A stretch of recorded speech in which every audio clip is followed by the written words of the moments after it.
오늘 하나님 말씀은 요한 1서 2장 7절에서 11절까지 말씀입니다. 제 성경 388페이지입니다. 같이 읽겠습니다. 사랑하는 자들아, 내가 새 계명을 너희에게 쓰는 것이 아니라 너희가 처음부터 가진 옛 계명이니 이 옛 계명은 너희가 들은 바 말씀이거니와 다시 내가 너희에게 새 계명을 쓰노니 그에게와 너희에게도 참된 것이라. 이는 어둠이 지나가고 참빛이 벌써 비침이니라. 빛 가운데 있다 하면서 그 형제를 미워하는 자는 지금까지 어둠에 있는 자요, 그의 형제를 사랑하는 자는 빛 가운데 거하여 자기 속에 거리낌이 없으나 그의 형제를 미워하는 자는 어둠에 있고 또 어둠에 행하며 갈 곳을 알지 못하나니 이는 그 어둠이 그의 눈을 멀게 하였습니다. 아멘. 아버지 은혜 감사합니다. 오늘도 이렇게 귀한 새벽을 허락하시고 또 특별 새벽기도 또 주님께서 우리에게 말씀하심을 감사합니다. 아버지 하나님, 주의 말씀을 저희들이 잘 지킬 수 있도록 하시고 또 이 말씀을 우리 마음판에 새길 수 있도록 해주시어 늘 우리가 담대하게 주님께 기도하게 하시고 또 우리가 마음에 작정하고 기도 드리는 것들이 아버지 뜻에 합당해서 기도 응답이 순간순간 임하는 그러한 삶을 사는 저희가 될 수 있도록 주님 축복해 주시옵소서. 특별히 세상이 많이 혼란하고 또 더더욱이나 코로나 사태로 인해서 저희들이 참 사람 접촉도 하지 못하고 여러 가지 참 불편한 가운데 있고 불안한 가운데 있습니다. 주님, 성령께서 강력하게 특별히 우리 성광교회 성도들에게 역사하여 주시고 보호하여 주시어서 이 모든 것들 악한 것 틈타지 않도록 하시고 어려움 잘 뛰어넘을 수 있도록 주님 도와주시옵소서. 오늘도 이 시간에 주의 성령께서 우리 각자에게 말씀해 주실 줄 믿사오며 예수님 이름으로 기도하옵나이다. 아멘. 오늘날도 보면 예수 믿는데도 불구하고 교회에 신앙생활 하는 것을 별로 좋아하지 않아서 교회 안 다니는 사람들이 많이 있습니다. 또 교회를 다니더라도 사람들하고 잘 어울리지 않는 그런 사람들이 있습니다.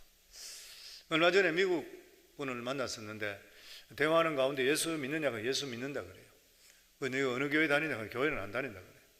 왜 교회 안 다니냐 그러니까 여러 가지 이런저런 이야기를 하더라고. 그래서 교회 돌아가라. 네가 교회를 돌아가지 않게 되면 네가 믿음이 잡히질 않는다. 그건 네 신앙이 되는 것이지 하나님께서 원하는 신앙이 결코 될 수가 없다. 그러니까 우리가 교회로 돌아가야 되는 이유가 뭐냐면은 믿는 자들은 예수 안에서 형제 자매되어 있기 때문에 형제 자매로서 함께 신앙생활을 할 때 하나님의 역사가 임하는 거라. 그렇게 이야기를 했습니다. 옛날 사도 요한에 있던 그러한 초대 교회 때 그 시대 때도 아마 이런 사람들이 많이 있었는가 봐요. 하나님을 안다고 하는데도 불구하고 교회 나오지 않는 그러한 사람들. 그 사람들이 생각할 때 굳이 신앙생활 할 필요가 뭐 있느냐? 나만 잘 믿으면 되지. 그러면서 신비주의적인 그러한 사상에 빠지게 됐습니다. 그러니까 자기들은 잘 알고 잘 믿는다 하는데도 불구하고 신앙이 진보가 없는 거예요. 믿음이 자라질 않는 것입니다. 제자리 그림인 것이에요. 오히려 더더욱 위축돼서 신앙생활을 더 못하는 것이에요. 그 이유가 되냐면은 교회를 배척하고 자기가 하나님 관계를 맺는다고 하는 그러한 이유가 들어가 보면은 자기 교만입니다. 신앙의 교만인 것이죠. 그리고 고집인 것이에요. 하나님께서는 우리들에게 주시는 계명 중에 가장 중요한 계명이 뭐입니까? 하나님을 사랑하고 형제 자매를 사랑하라 그랬어요. 형제 자매를 사랑하라 했으면은 믿음의 공동체 안에서 형제 자매도 사랑하지 못하면서 무슨 형제 자매를 사랑한다는 것이에요. 그러니까 저희들이 신앙생활 하는 삶 속에서 나 혼자만 신앙생활 한다고 하는 것은 형제 자매에게는 무관심하다는 것이죠. 옳은 신앙생활이 절대 될 수 없습니다. 교회 안에서 부딪히면서 마치 어린아이들 태어나게 되고 집에서 같이 자라게 되면은 형제 자매들끼리 서로 부딪히잖아요. 치고받고 울고 이러면서도 그러면 사랑하면 서로 형제 자매로서의 우애를 가지고 되는 것이고 나중에 자라서도 형제 자매의 우애를 더 끈끈하게 가질 수 있는 것이에요. 똑같은 원리가 교회성에도 임하게 되어 있는 것입니다. 그래서 우리는 교회 생활을 해도 되고 안 해도 되는 것이 아니에요. 그러니까 항상 교회 중심적으로 살아라. 교회 안에 부딪히더라도, 형제 자매에게 부딪히더라도 부딪히면서 내 자신의 신앙이 다듬어지면서 커지는 것이에요. 이걸 다 겪어야지 그 다음에 신앙이 성숙돼. 그래서 그런 이야기 늘 드리잖아요. 교회 와서 처음에 시험 드는 건 집사나 뭐 이런 분들에게 시험 들고, 그걸 지나가야 되고, 그 다음에 또 시험 드는 게 장로나 권사나, 뭐 어떻게 장로나 권사는 저래밖에 안 되냐 이러면서 이거 신앙생활 내가 해야 되나 안 되나 이런 거 부딪힌다 그러죠. 그리고 나중에는 목회자한테 신앙생활에 그 어떤 걸림돌이 된다 그래요. 어떤 뭐 부딪히고 시험이 된다 그러죠. 목사님 아니면 뭐 전도사 뭐 이런 대단한 줄 알았는데 실제적으로 대화해보고 또 인간적으로 가정이나 여러 가지 들어가 보니까 이거 본받을 게 없다는 거예요. 뭐 틀린 것도 없을 뿐만 아니라 못한 경우도 생기고 이래가지고 되겠냐 이렇게 생각하는 경우도 있게 되는 것이에요 보면. 그런데 신앙이라는 것은 사람을 바라보는 것이 아니라 그러면서 다져지면서 하나님을 바라보게 될 때 흔들리지 않게 돼요. 사탄이 틈타지 않게 돼요. 그때는 떠나가 버려요 사탄이. 그래서 우리가 이런 것들을 생각하면서 교회 안에 들어와서 서로 형제간에 사랑하면서 풍성한 신앙생활을 하게 될 때에 신앙이 풍성한 열매를 맺히게 되어 있다고 하는 것입니다. 우리 7절 말씀 같이 보겠습니다. 사랑하는 자들아, 내가 새 계명을 너희에게 쓰는 것이 아니라 너희가 처음부터 가진 옛 계명이니 이 옛 계명은 너희가 들은 바 말씀이니라. 사도 요한은 우리에게 새 계명을 준 것이 아니라 옛 계명을 다시 준다 그랬습니다. 그렇다면 주님께서 우리에게 주신 옛 계명이 무엇인 것입니까? 그것은 바로 형제 자매를 사랑하라. 그래서 우리가 하나님께 주시는 십계명이 두 가지죠. 두 가지로 가를 수 있죠. 하나님에 대한 사랑, 그리고 5계명부터 10계명까지는 이웃 사랑, 형제 자매 사랑. 레위기에는 보면 형제 자매를 사랑하라 이런 말씀이 또 나와 있습니다. 그리고 이스라엘 백성들을, 노예로 됐던 이스라엘 백성들, 노예는 어떻게 어쨌든 먹고 사는 것 때문에 사람을 죽이고 살리고 치팅하고 거짓말하고 온갖 짓을 다 해서라도 자기만 먹고 살면 되겠다는 이런 사고방식을 가지고 있는 것이 노예 근성이잖아요. 이 노예 근성을 가지고 있는 그러한 이스라엘 백성들을 하나님께 출애굽시켜서 하나님의 백성으로 시작하게 될 때에 모세를 통해서 십계명을 주셨습니다. 그러면 십계명을 주시면서 하나님께서는 이대로 살아라. 그것이 너는 네 평생에 살아갈 때에 이 세상에 다른 걸 섬기지 말고 나를 섬기라. 내가 이 우주 만물의 창조자고 내가 너희를 지어놓으라. 그리고 내가 너희를 택했다. 내가 너희를 사랑하기 때문에 너희들을 이렇게 구해줬다. 그리고 나를 사랑하라. 하나님 사랑이죠. 그 다음에 십계명이요. 형제 자매 사랑하라. 형제 자매 사랑하는 자는 절대로 살인할 수 없다. 도둑질할 수 없다. 간음할 수 없다. 남의 것을 탐하면서는 안 된다. 이 형제 자매에 대한 사랑이잖아요. 이런 것들을 가르쳐 주시는 것이에요 보면.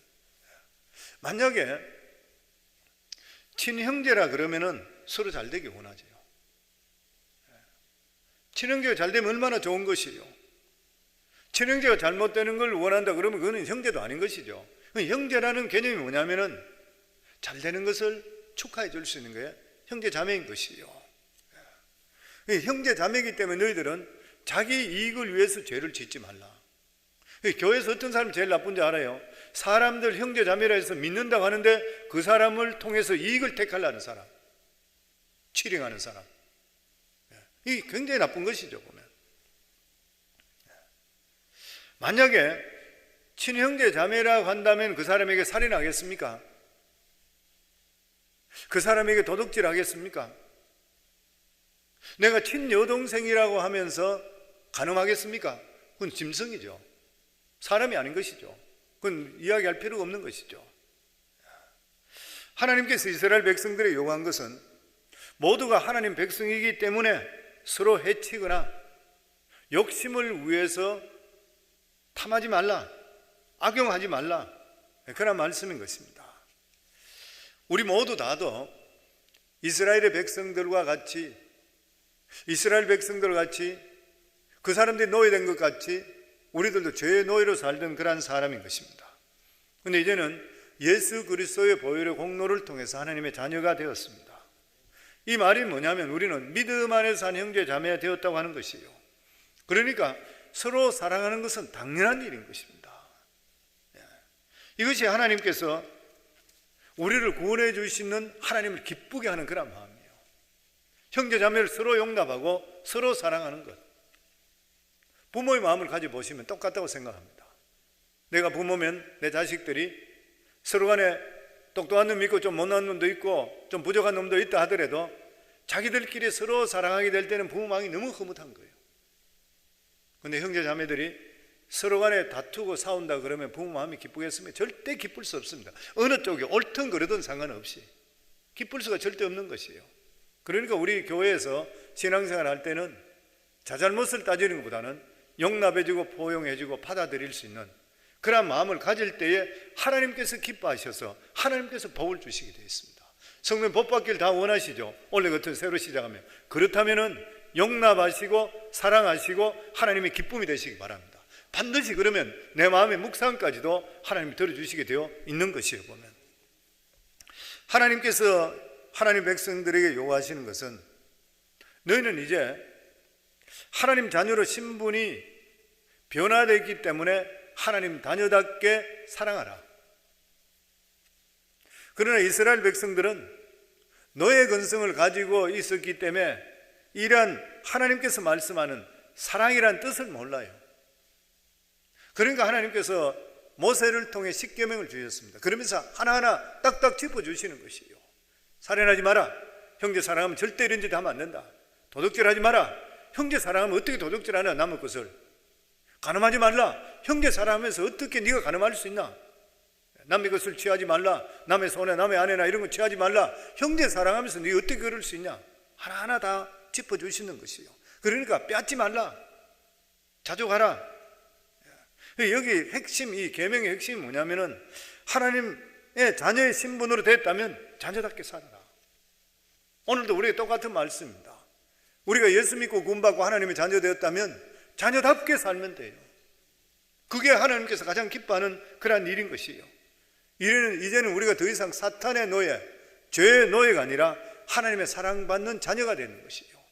그러면 하나님 사랑받는 자녀답게 살아갈 수가 있어야 돼요. 우리가 하나님의 자녀 됐다고 생각하시게 되면은 믿음 안에서 사는 형제 자매 되는 모든 사람들도 똑같이 하나님의 자녀 되는 것이에요. 그러면 내가 하나님의 자녀로 소중하다면 그 사람 한 사람도 하나님께 너무나도 소중한 자녀들인 거예요. 우리가 하나님을 몰랐을 때는 이 세상의 야망을 위해서 달려갑니다. 저도 역시 그랬었고 우리 성도님들도 예수 믿기 전에 똑같은 삶이죠. 어떻게 하면은 세상에 있는 거 많이 가질까? 어떻게 하면 돈 많이 벌까? 어떻게 하면 출세할까? 어떻게 하면 인정받고 유명해질까? 이게 삶의 목적인 것이에요. 근데 하나님을 만나고 나면 가치관이 완전히 바뀌어버린 것입니다. 이 세상에 추구하던 행복이라 생각되는 것이 더 이상 행복이라고 느껴지지를 않는 것이에요.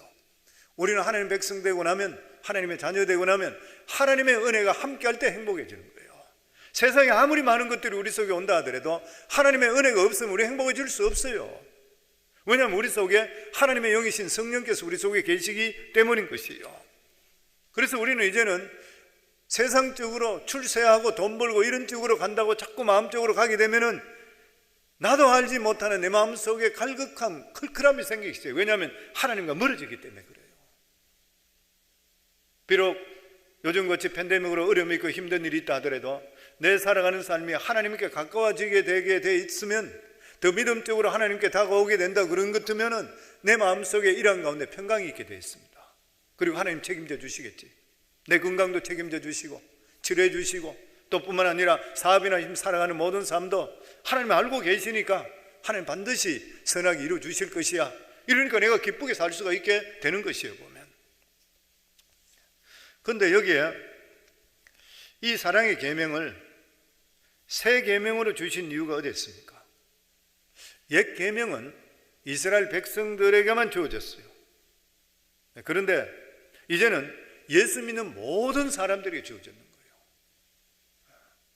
이제는 이스라엘 백성들만이 형제 자매가 아니라 세상에 예수 믿는 모든 사람들이 형제 자매예요. 그래서 우리가 믿음 가지고 있으면은 어느 나라 가든지 어느 나라 사람을 만나든지 통하게 되어 있는 것입니다. 그 이유가 뭐냐면 예수 그리스도 안에 있는 동질감, 형제 자매라는 그런 느낌이 오기 때문인 것이에요.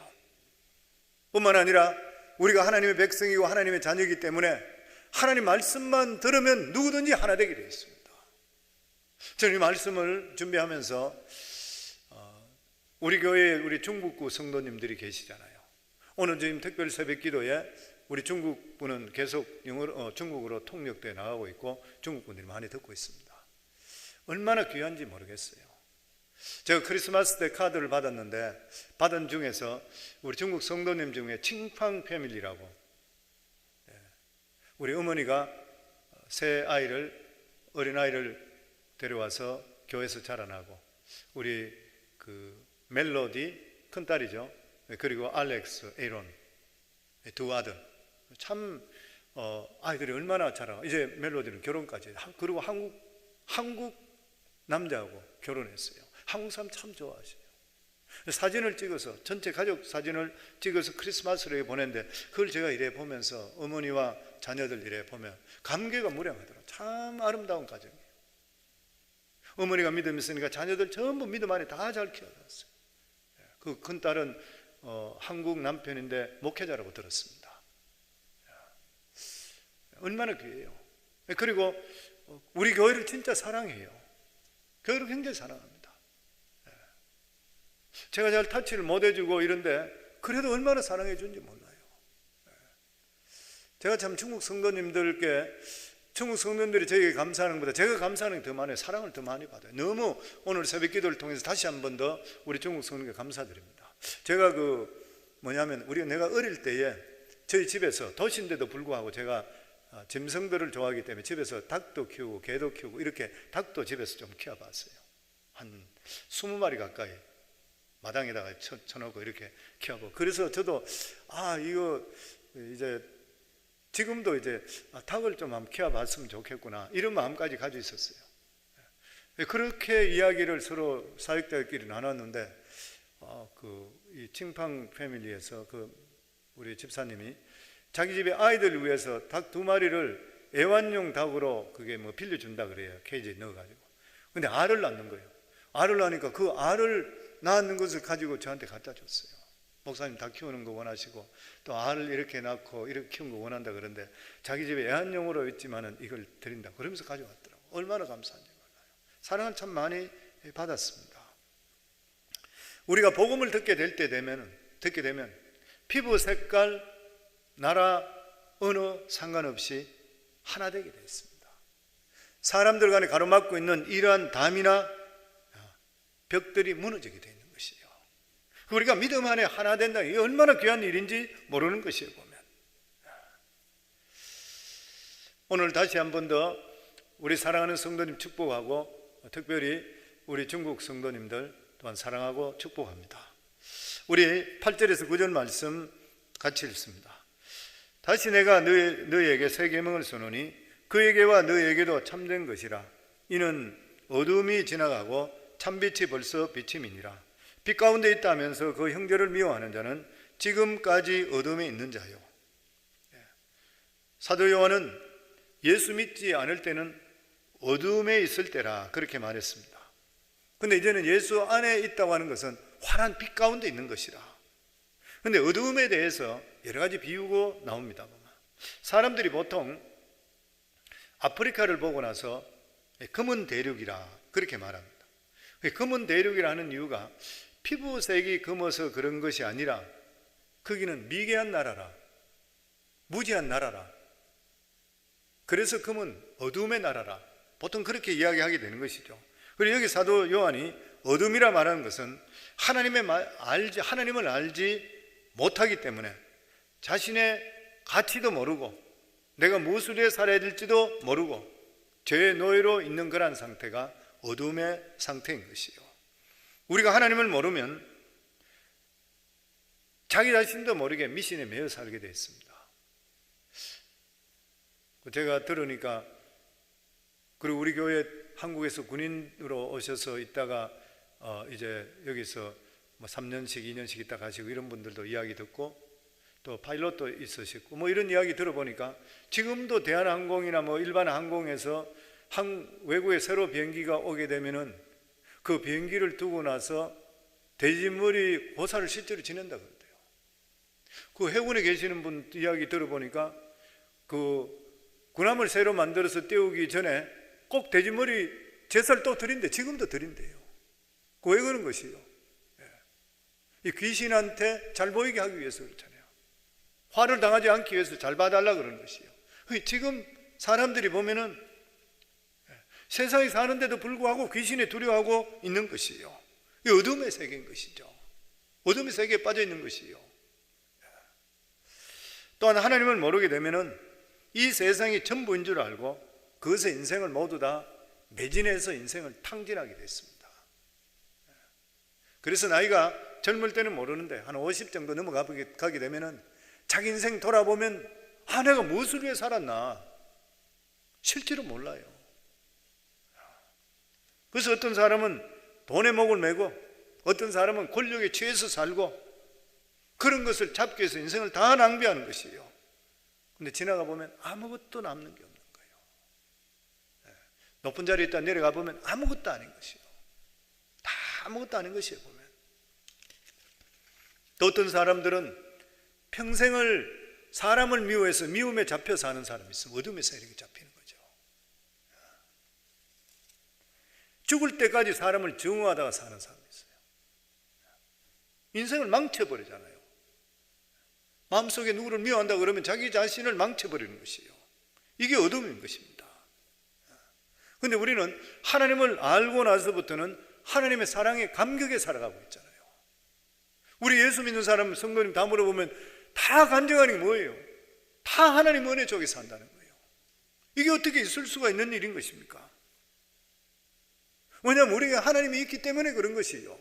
그래서 우리 인생은 아무리 망가지고 시궁창에 들어있다 하더라도 하나님께 나가면 새로 바꿔주셔요. 완전히 새로지게 만들어주시고 지금까지 보지 못한 것을 보게 만들어주시고 이건 하나님이 주시는 이 은혜는 말로 할 수 없는 것이에요. 보면 그래서 하나님께서 우리에게 그렇게 말씀합니다. 내가 너희들을 조건 없이 받아준 것 같이 너희들도 형제 자매를 조건 없이 받아주라. 사랑하라 그 말인 것이에요. 그래서 6절에 보면 그의 안에 산다고 하는 자는 그가 행하는 대로 자기도 행할지니라. 도대체 우리가 어떻게 다른 사람을 아무 조건 없이 받아줄 수가 있는 것인가? 우리가 인간이라 좋아하는 사람 덜 좋아하는 사람이 있을 수 있잖아요.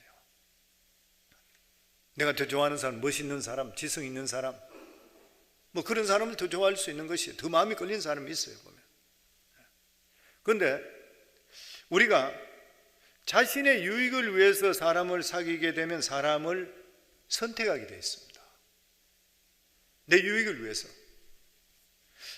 그런데 상대편의 행복을 위해서 사귄다 하면 조건이 있을 수가 없습니다. 조건이 있을 수가 없는 것이죠. 왜 그런 것이에요? 이 세상의 모든 사람은 행복할 수 있는 권리가 있어요. 돈 많이 가지고 높은 사람만 권리 있는 것이 아니라 가난하고 어렵고 아무리 배우지 못한 사람이라도 한 사람 한 사람이 천하보다 더 귀하다 그랬잖아요. 성경에 보면 그 사람 다 행복할 수 있는 그런 권리가 다 있는 것이에요. 보면 한 사람의 인생이 얼마나 소중한지를 모르는 것이에요. 여기서 이것을 인정할 때부터 형제 사랑이 시작되는 것입니다. 이것을 깨닫게 되면은 그 사람을 내가 원하는 스타일로 바뀌는 것이 아니라 그 모습 그대로를 받아줄 수가 있어야 돼요. 사람을 바꾸려고 그러면 서로 피차간에 스트레스 받게 됩니다. 하나님께서 우리 사람들과 독특한 성격을 가지고 태어나도록 하나님께서 장단점이 다 있도록 지으시기 때문에 내 스타일이라고 할 수는 꼭 이 스타일로 그런 스타일이 있을 수가 없습니다. 그러면서 사람 그 자체를 소중하게 여기고 사랑하게 될 때에 비로소 내가 빛 가운데 들어오게 되어 있습니다. 그렇지 않으면 어둠 속에 불만이 가득 차게 되는 것이에요. 그리고 9절 말씀에 보면은 빛 가운데 있다 하면서도 그 형제를 미워하는 자는 지금까지 어둠에 있는 자요. 여기서 형제를 미워한다는 것은 개인적으로 미워하고 싫어하는 것을 말하는 것이 아니라 신앙을 가지고 판단하고 정죄하는 것이에요. 빛 가운데 있다 하면서, 그러니까 빛 가운데 있다는 것은 믿음 안에 돌았다는 것이죠. 그러면서 형제를 미워하는 자는 실제로 어둠 속에 있는 것과 똑같다. 복음 안에 들어와 있는데도 불구하고 다른 사람들을 볼 때에 세상적인 조건으로만 바라보는 것들, 얼굴이 어떻게 생겼다, 이렇게 생겼다, 학벌이 어떻다, 집안이 어떻다, 이런 기준들, 이런 것들을 평가하는 것은 어둠의 행동이다, 그 말인 것이에요. 그리고 신앙적으로도 우리가 평가할 때가 많이 있습니다. 저 사람 믿으면 왜 저래? 자기 기준으로서 사람들을 정죄하는 것이에요. 성경에 형제를 판단하는 것은 뭐라 그랬어요? 율법을 판단하는 것이라고 그랬어요. 율법이 누구시에요? 하나님이시잖아요. 자기가 하나님 자리에 선다는 하는 것이에요. 그 자리는 하나님만, 판단은 하나님만 하신다는 거예요. 우리가 예수 믿고 구원받게 되면은 자유함이 있습니다. 그 주의 영이 임하는 곳에는 자유함이 있다. 자유함이 있을 때 진정한 기쁨이 있게 되는 일이라. 사람을 항상 귀하게 생각하고 인정해주는 삶을 살아야 되는 것이라. 그렇지 않게 되면 어둠 속에 있는 것과 똑같다. 그러면 사도 요한은 진정으로 복음적인 신앙생활의 특징이 뭐냐면은 거리낌이 없는 신앙이다. 그렇게 우리 10절, 11절 말씀합니다. 같이 읽습니다. 그의 형제를 사랑하는 자는 빛 가운데 거하여 자기 속에 거리낌이 없나니 그의 형제를 미워하는 자는 어둠에 있고 또 어둠에 행하며 갈 곳을 알지 못하나니 이는 그 어둠이 그의 눈을 멀게 하였습니다. 여기 보면 두 가지 비유가 나오는데 하나는 앞을 못 본다 그랬어요. 어둠에 행하여 갈 곳을 알지 못하나니 앞을 못 보는 맹인의 비유를 했고 다른 하나는 어두움의 발길, 어두운 밤길을 걸어가는 사람의 비유로 나와 있습니다. 앞을 못 보게 되게 되면은 매사에 조심하게 되겠죠. 왜냐하면 앞이 안 보이기 때문에 잘못 가면 넘어지고 다칠 수 있기 때문인 것이에요. 그런데 정상적인 사람은 눈에 잘 보이기 때문에 거침없이 갈 수 있습니다. 왜냐하면 환히 잘 보이기 때문인 것이에요. 그런데 정상적인 사람이라 하더라도 깜깜한 밤이 되어버리면 조심해야 되는 거예요. 그렇지 않으면 역시 마찬가지로 잘못해서 시궁창에 빠질 수도 있고 넘어질 수가 있는 것입니다. 여기서 사도 요한은 진정으로 예수를 만나지 못한 사람은 맹인과 같고 어둠의 길을 가는 사람과 똑같다. 그렇기 때문에 거리낌이 있을 수밖에 없다. 여기서 거리낌이 있다는 것은 자신감이 없기 때문에 과감하게 인생을 살아갈 수가 없다, 그 말인 것이죠. 우선 하나님을 모르는 자, 예수를 만나지 못한 사람은 세상은 미지의 세계입니다. 그리고 이 세상이 어떻게 될지 모르는 것이요. 그렇기 때문에 모든 것이 불안하고 떨릴 수밖에 없기 때문에 점을 치고 미신을 믿고 막 이렇게 하는 것이 아닌 것 같아도 다 그런 것이에요, 보면. 그런데 우리 예수 믿는 사람은 어떻습니까? 미래를 알고 종말을 아는 사람인 것이요. 모든 것들이 하나님의 손안에 있는 것이고 하나님의 심판이 있고 예수님의 재림이 있고 이것은 변할 수 없는 실제적으로 종말인 것이죠. 그리고 하나님 자녀는 예수 그리스도 안에 있게 되면 심판주로 오시는 분은 예수 그리스도시고 그렇기 때문에 우리는 다시 심판받지 않게 된다. 그리고 이 세상 살아갈 때도 하나님 자녀 되었으면 하나님께서 우리 인생을 책임져 주시게 되어 있다 하면은 우리 자신에 있게 되는 게 뭐예요? 거리낌이 없이 담대함이 있는 거예요. 그래서 우리 삶에 예수 믿는 사람들이 하나님을 알면 알수록 담대해지잖아요. 하나님이 어떤 분이라? 하나님은 사랑의 하나님이시라. 예수 그리스도까지 주시면까지 우리를 사랑하셨다.